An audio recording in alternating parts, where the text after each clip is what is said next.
Okay, we continue section 7.5 and we're going to investigate what we call logistic growth models. Earlier in the class we talked a lot about exponential growth models, which ultimately, if you remember, the differential equation that gave us an exponential growth model was dp dt equals kp for some k greater than 0.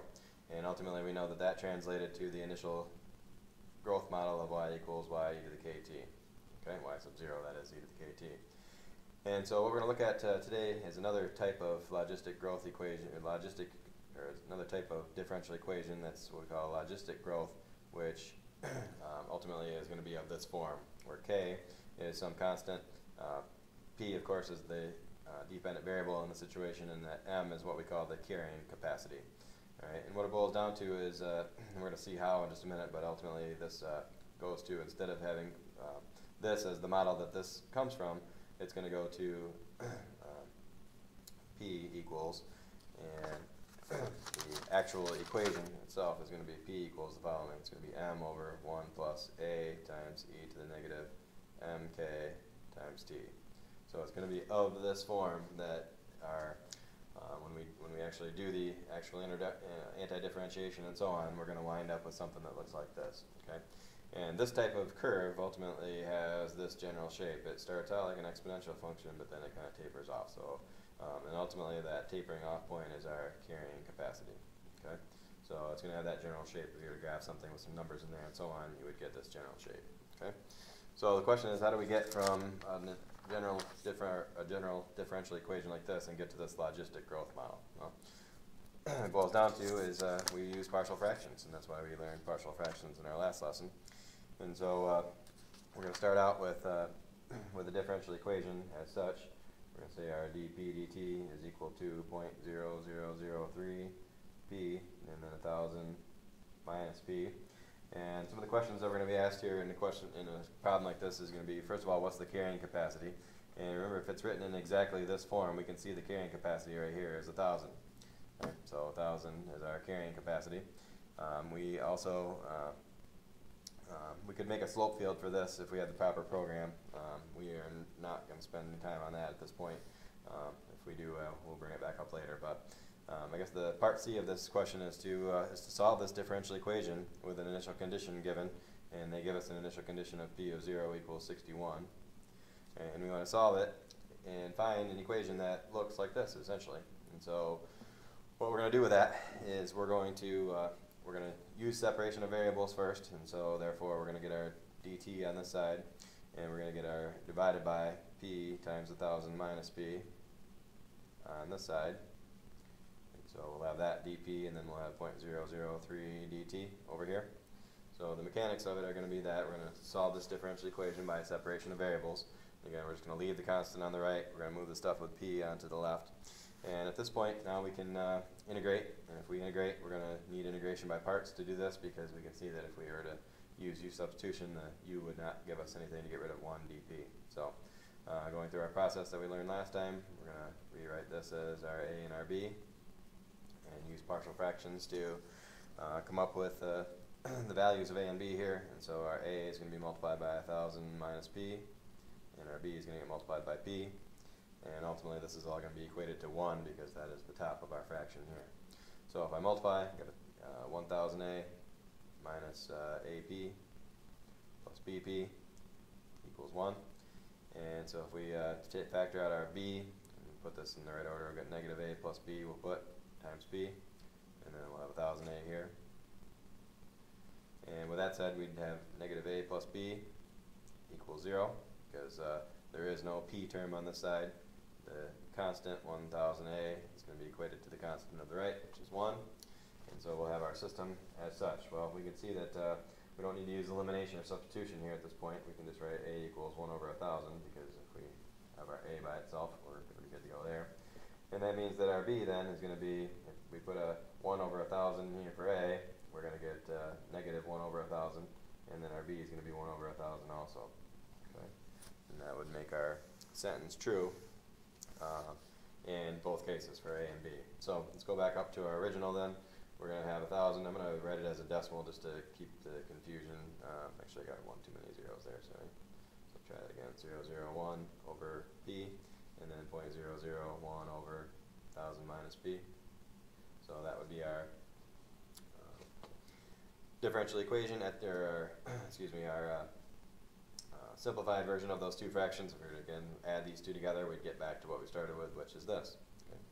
So from there, we are going to be ready to integrate now again. And like I said, we can integrate both of these together. We still have, remember, 0.0003 dt over here. So let's see what happens when we anti-differentiate here. We would get 0.001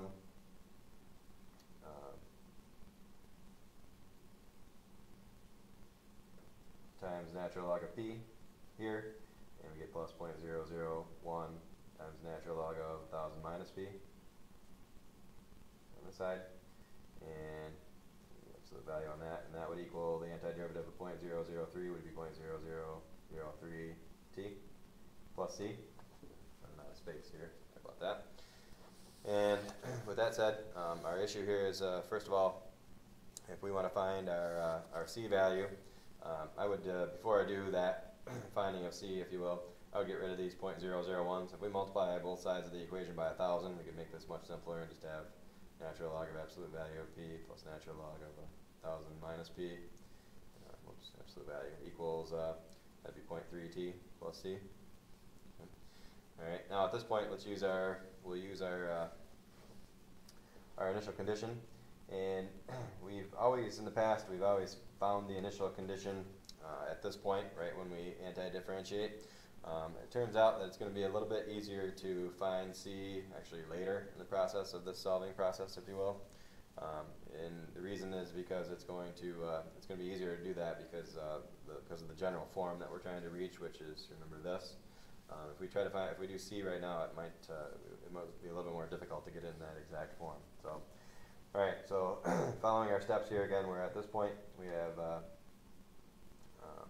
the natural log of p, and I forgot one thing too. This needs to be a minus sign here because we had a derivative of -1 here. So get our chain rule part. And so, like I said, once we have that situation settled, then what we want to do here is this, and it takes a little bit of technique to do this. So we're going to want to follow this set of steps very carefully. First thing that we're going to do is multiply both sides by -1. Okay? And again, this is all for the purpose of trying to get it into that general form that I mentioned earlier. If we multiply by -1, we're going to natural log of 1000 minus p. That's going to be positive, and then the ln of p will be negative. And then over here we'd have negative 0.3t minus c. Okay. Alright, so I'm going to switch papers here. I'll keep that here. So at this point, we're here, and again, we multiplied both sides by -1, and again, there's a reason why we use that technique, and the reason is because we want to get it to look like that. We want to find the easiest way, essentially, to get it to look like that general equation that I gave earlier.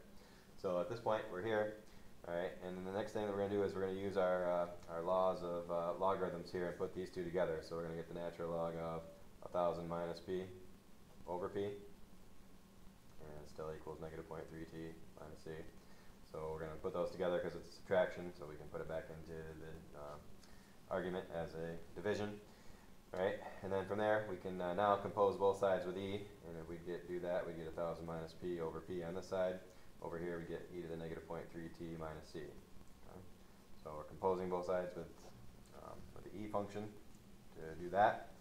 All right, and then what we're going to do next is we're going to separate these two, and we're going to make this 1000 over p minus p over p, which is essentially 1, and then we're going to have that. So again, we're doing it step by step very carefully. We're going to follow these steps very carefully when we do ours, and we're going to have e at this point, and then from there we're going to add the 1 to both sides, so we're going to get 1000 over p, and then we're going to have 1 plus e to the negative 0.3t minus c, so we're still there. And then at that point, we can now find our c value, and this is the point where we want to find c. So we knew that our p of 0 was 61, it said. Or p of 0 was 61, I should say.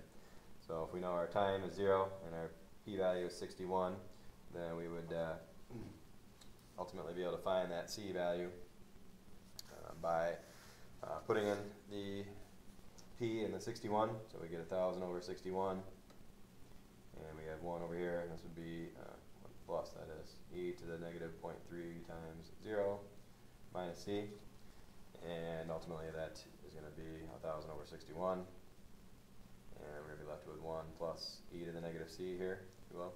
So if we subtract, and we do 1,000 over 61, minus 1 would give us with our e to the c value. Let's get a value for that. So we have 1,000 divided by 61, and then we go minus 1, and we get this value of 15.393, rounded to the nearest thousandth, and that ultimately gives us not negative but positive c to the negative c, I should say. So e to the negative c. All right. So that gives us that. Now, one of the reasons why we are not going to actually solve this for c, we don't necessarily need to because of the following.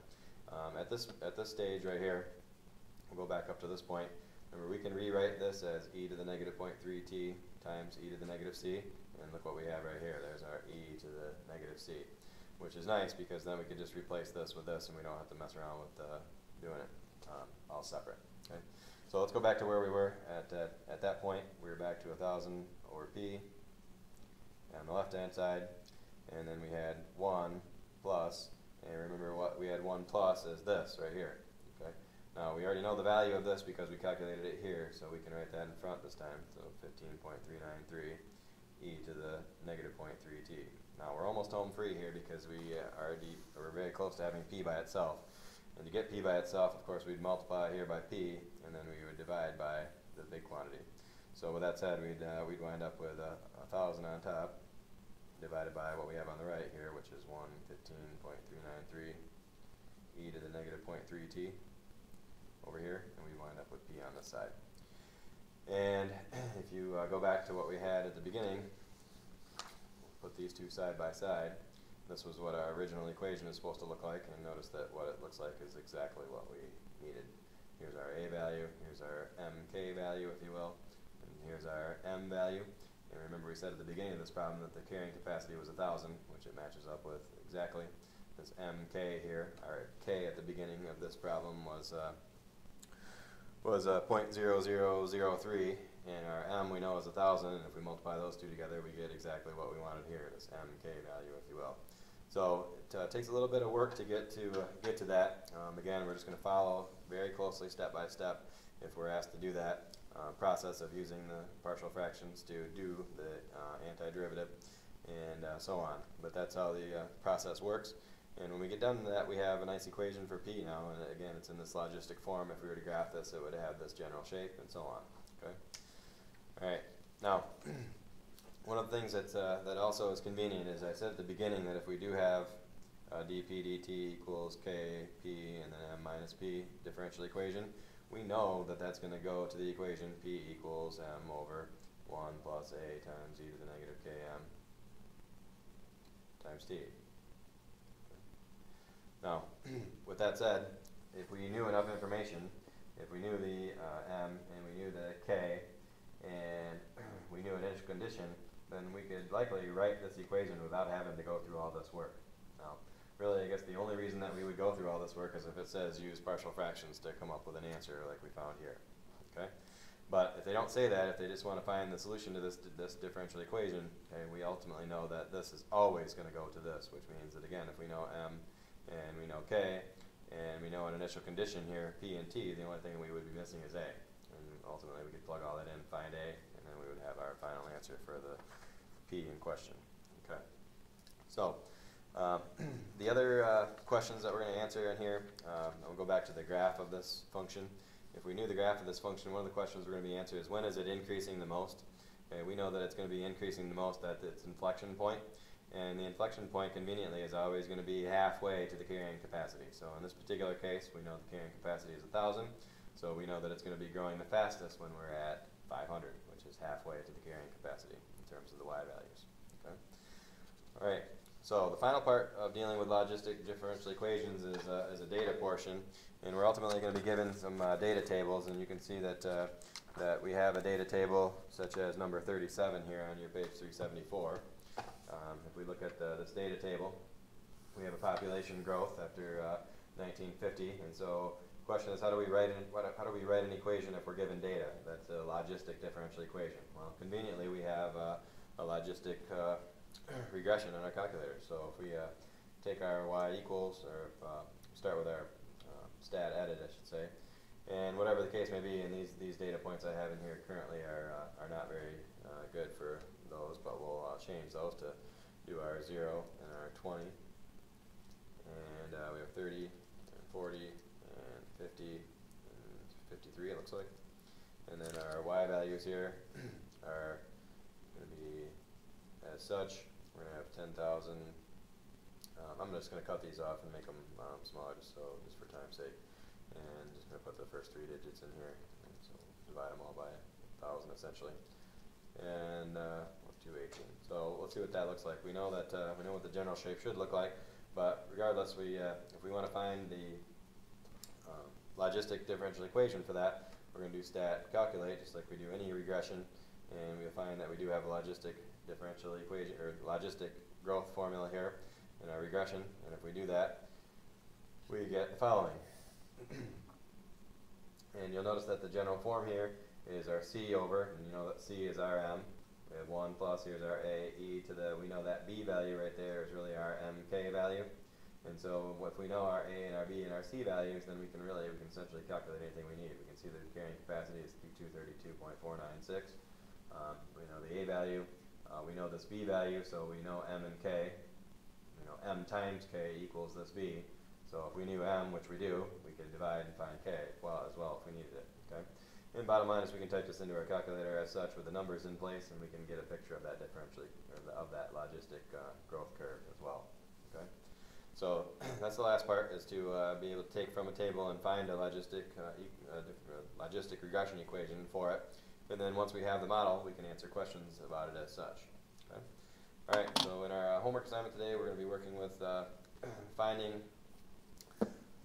the solutions to logistic differential equations, whether they be from using partial fractions or from the calculator with data table, or from just going right straight from the differential equation to the regular equation using the model that we developed. Okay. Enjoy.